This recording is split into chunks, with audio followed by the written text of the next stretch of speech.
Let's take a look at this case. The driver is trying to parallel park, but because a car is illegally parked in the lane becomes very narrow. So we can see it's very difficult for the driver to reverse the car into the space and thus complete the parallel parking. Let's roughly simulate the situation. First, let's look at the current situation. If we use the traditional method of driving the car forward first and then reversing back into the space, you'll find you can't reverse much before the front end risks hitting the illegally parked car. At this point, if we straighten the wheels and reverse, the angle of the car body is insufficient. Furthermore, the length of the parking space itself is also very short. So you'll find it's very hard to get the rear of the car into the space. Right, so at this point, if we try to straighten the car body, after straightening, the car body is still outside the space. Difficult to get fully in. So actually, in a situation like this, it's very suitable to use the head-in first method.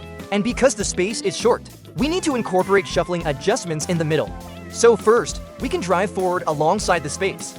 Then, when our car's B-pillar reaches the front of the car behind the space, at this moment, turn the steering wheel fully left to swing the front into the space. Try to get the front end as far into the space as possible. Don't worry about whether you can get out later for now. After the front is sufficiently deep in, turn fully right to start pulling out. But because the space is short, you'll find you simply can't get out, right? It's okay. At this point, turn fully left and reverse. Then turn fully right and move forward to bring the front end back out. Now, let's look at the current state. First, the car's angle is still quite shallow. Second, the rear is still quite close to the car behind, right? In this situation, trying to reverse straight indefinitely won't work either. So here, we need to add some shuffling adjustments. How to do it? It's simple. First, turn fully left and reverse, but stop halfway, don't reverse all the way. Then, while keeping some reversing distance, turn fully right and reverse to the end. Similarly, when going forward, turn fully left and drive forward, but leave some space in front. Then turn fully right and drive forward to the end. Then just repeat the process. Turn left, reverse halfway. Turn right, reverse halfway. Turn left, drive forward a bit. Turn right, drive forward a bit. Until what point?